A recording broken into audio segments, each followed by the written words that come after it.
We find ourselves a lot these days talking about the system, Yes. about the NHS, especially being here in the UK. And if you are pregnant at the moment and you are looking for positive vibes only and you don't want to hear what is actually going on in the system, and that's fine, you might not be ready for this, you need to get yourself into a good mindset first. But this video, we are going to talk very openly and honestly about what is going on and what we are seeing. This is not for everyone. For some people, this might sound scary. Personally, for me, I think you need to understand the truth to know how to navigate yourself around it. However, come back to this when you feel like you can handle it, I suppose, because we're about to really talk about the system and how it is fucking people over. So it's important to note that Jade and I have been dealing with the system for 7 years as hypnobirthing instructors. We have taught thousands of people how to navigate that system and birth their baby feeling like it was a positive experience for them. And we have seen massive changes happen over the years. Especially since COVID. Absolutely. There have been times where there have been, massive changes like COVID, or like when the NICE guidelines were updated a few years ago. There were loads of things that changed all at once. And then there are other times where it's just things slowly changing, like things like in certain areas, the time that a post-dates induction would be booked for, that seems to be moving slightly further forward. The time when an induction would be recommended if someone's waters have broken and labour has not started. When we started this work, in some areas that was 48 hours. I believe there was a couple of areas that were still 72 hours, and now that is 24 hours across the board, which means there are a lot of people who used to be given that freedom to go into labour and have a lot less pressure and feel a lot less like they were on a clock and there was time limits. And now the number of people who can just birth their baby without feeling that external pressure is reducing and reducing, whether it is because of those waters breaking or just not having had their baby by some arbitrary date after their due date. People are really feeling the pinch at the moment, where they just are hoping, praying that they can start off labour, and they're being given less and less opportunity to do so. COVID was very much the system using the back door, that's what she said, to come along and change things and say we are doing this for the good of COVID and for your own sake, and they have not changed things back. We are constantly referring to the phenomenon that we see at the moment as like the boy that cried wolf, the system that cried wolf, and with that we mean people are being offered induction, they are being offered thing after thing, intervention after intervention, for no good medical reason the majority of the time. And some people are just taking that up and going, yeah, that's great, I'll have it, because they do not understand otherwise. And I get it, we are our whole lives made to feel like that is who we can trust. They wouldn't do anything that wasn't 100% right and would help us, would they? However, what that then means is that some people that are maybe a little bit more knowledgeable and understand, they're offering me induction for this, they're offering induction for that. You've been offered, by the time you get to 41 weeks, you've been offered an intervention for several different things. What about if that person gets to 41 plus 2 and they're offered induction again? How this time that induction is actually really medically necessary. There's a reason. There's a real sign that this baby needs to be born. And then they get there and they go, yeah, but you've offered me induction for like 100 other things. Why the fuck would I believe you now? And this is where the system that cried wolf thing is. What is happening is so many people are being offered it for non-medical reasons that it's so hard for us as well to even pinpoint, is that an actual medical reason to have that now? Because you've been offered an induction for X, Y, Z. You've been told you can't do this, you can't do that. And it's gotten to the point where we're just like, why would we believe you that this is actually medically necessary? Inductions should be being used few and far between. We should know a handful of people from the thousands of people that have had births with our course that have had an induction. But it is over half. The statistics in our area that half the people will have cesareans to give birth in.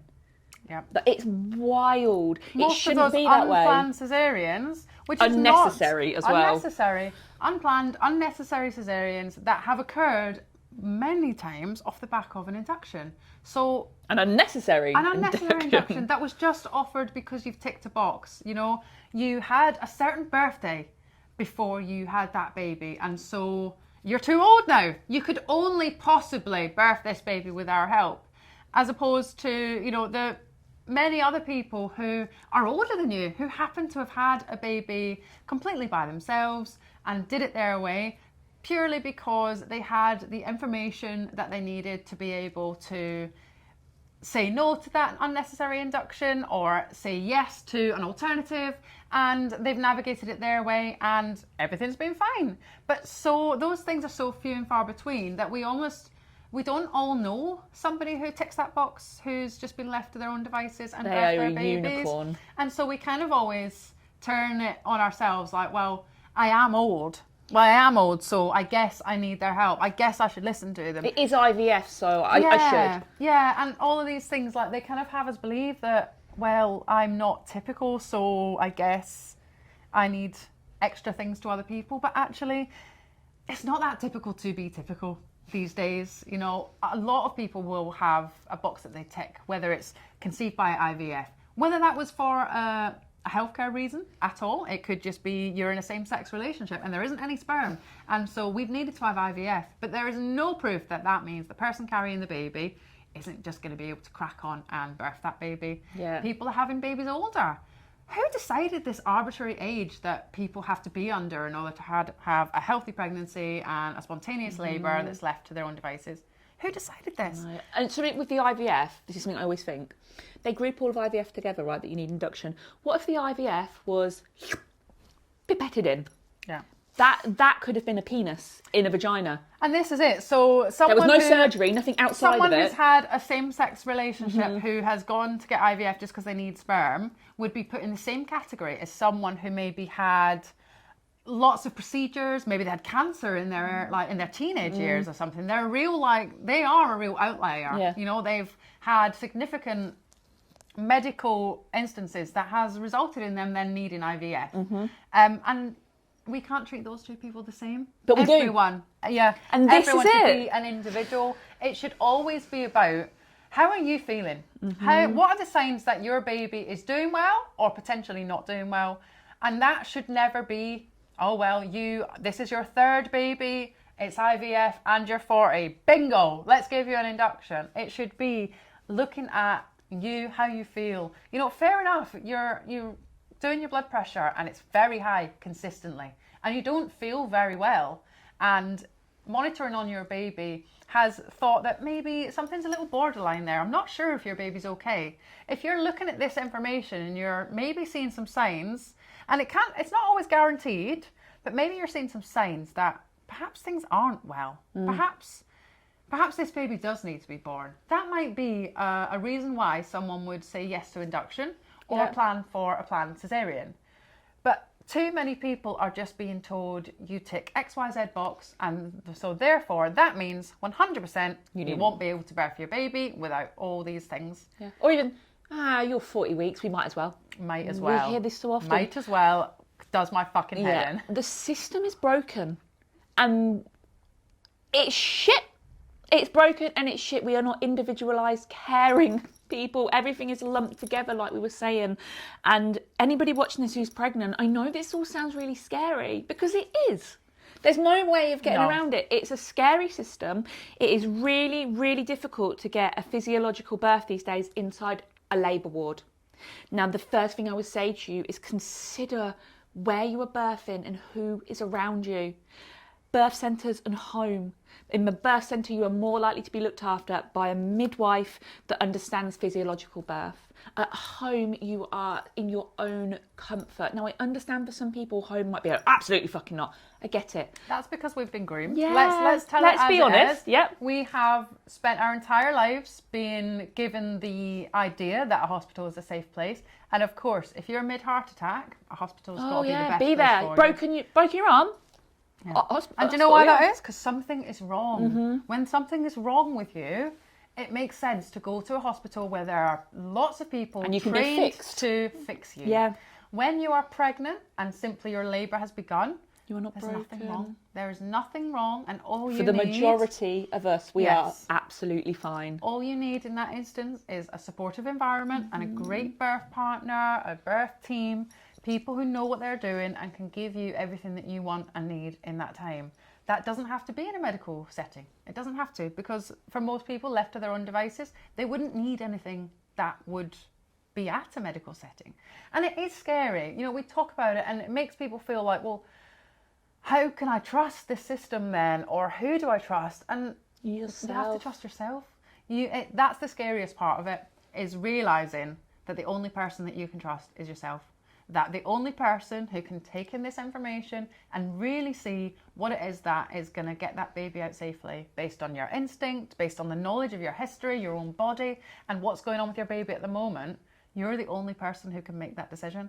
Question everything. Question everything. Question everything your doctor said. Question what we're saying now. Absolutely. Please do. Please. And you won't get heard that by a doctor. That's where you know they're talking bullshit. But question it, research it, and I don't mean Mumsnet. No. I mean, go and look at places like Dr. Sarah Wickham, Dr. Rachel Reed, Evidence-Based Birth, places where they can cite studies and they can show you where the information is actually coming from. These places, it is important that we question things, because the NHS is a wonderful thing, and my God, we are lucky to have it when you look at America and the way things happen there, while we still do. However, the policies are not in place, the procedures are not in place for us and a growing population.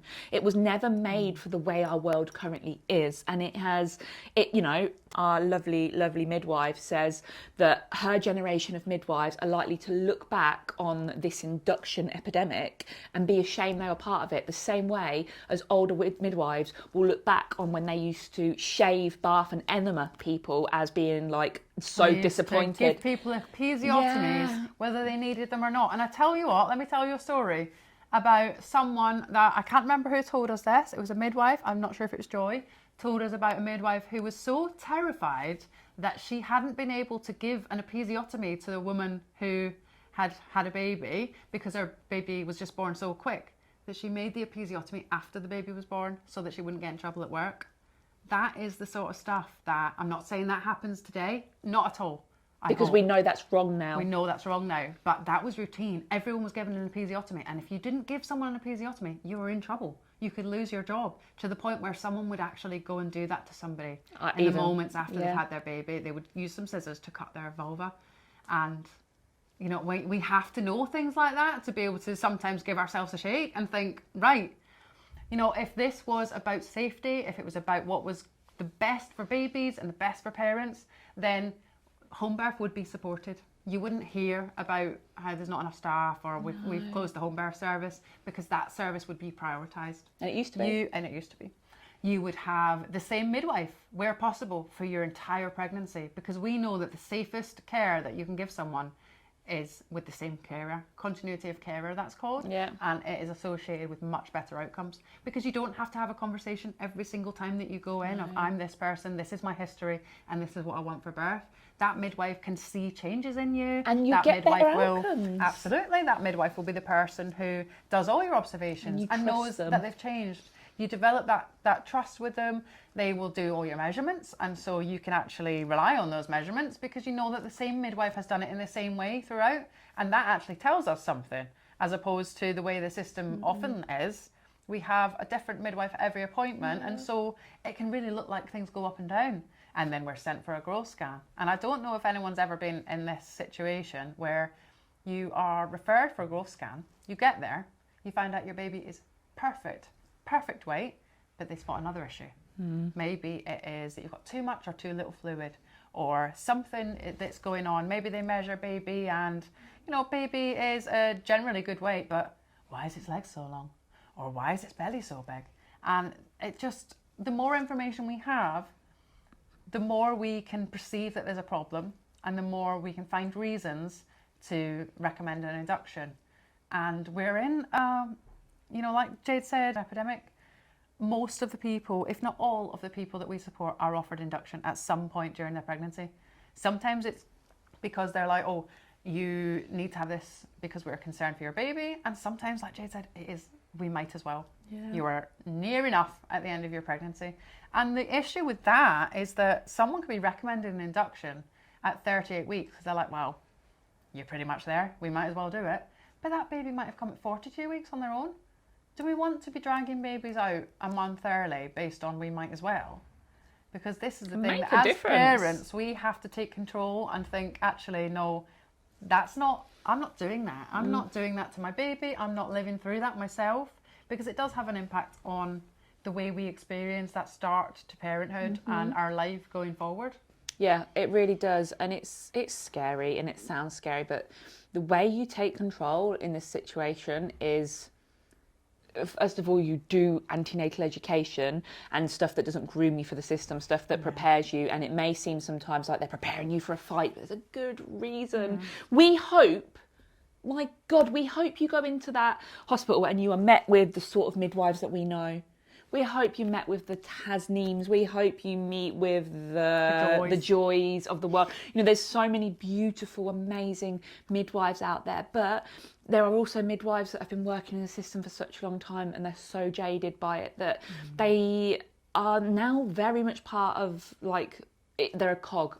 They're a cog in the machine and they are going about it. So what we, courses are preparing you for is to really advocate for yourself. My second thing would be, forget the pram, forget the expensive shit your babies do not need. Get yourself a doula. I truly believe nowadays it is almost, not completely, but really fucking hard to get a good birth experience without somebody stood there advocating for you in the moment. Because when you are giving birth, it's very animalistic, it's very primal, and you should be going inward. You shouldn't be having to stand up for yourself. There should be someone else there. And if your partner can't do it, which I can't blame them, it's a skill to be able to do this, and doulas are well trained in that skill. Spend your money on that person, because that pram will last you 6 months, if that. They're fucking outrageous. That birth story, your memory will be with you forever. It's forever. And you matter. Your birth matters. Your baby matters. And this is all entangled in this system that was meant for us, but really never was. Doesn't serve us. It doesn't serve us. It doesn't work for us. And honestly, we don't care how you birth. It makes no difference to us. And I think we often get accused of being like, you're saying you want everyone to have I do want everyone to have a physiological birth if that is what they want, because it makes a difference to your baby and to you and to the world. The thing is that we know that more people could have physiological births, and that most people, the vast majority of people who come to us, want to have a physiological birth. So it just doesn't sit right with us that a lot of people don't get to have that based on lies or misinformation. And it's really important that, you know, you decipher this information. We believe that you have it within you to take that information, to think about what's going on in your body, to look for other opinions, to see how, you know, it's worked in other people's experiences. But see, if you don't feel that way, if you don't feel confident in your ability, then the best thing that you can do is opt to have an appointment or a call with someone who is outside of the system, someone like our lovely Tasneem or many other midwives who work outside of the system. Some of them even work for the NHS in their day job. Tasneem. And that might make you feel better, actually, to have like a call with someone like that. Yeah. And you can hear them say, you're probably all right to wait. Yeah. You can decline that if you wish, and it's really not as dangerous as that person has made you think.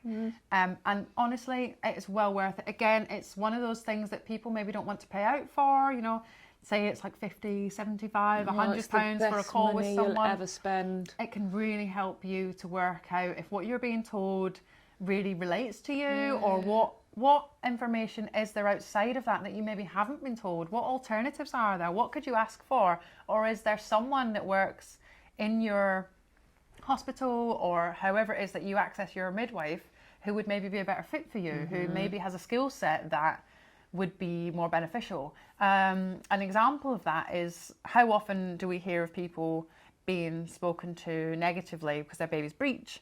And they're being told, you know, we should give you an ECV, we should book you in for a planned cesarean.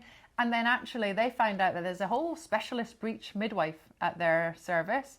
They have an appointment with that and they come out of it like, I was spoken to so kindly, so calmly. And I really feel reassured that if I want to birth this baby vaginally, that is possible, that I can do that. And that's all we're after, is for you to realise what's possible and really decide what it is that you want based on real information and your own circumstances, rather than just let's do all that we can to get these babies born quicker and sooner. Because that really is what it comes down to with this induction epidemic, I'm afraid.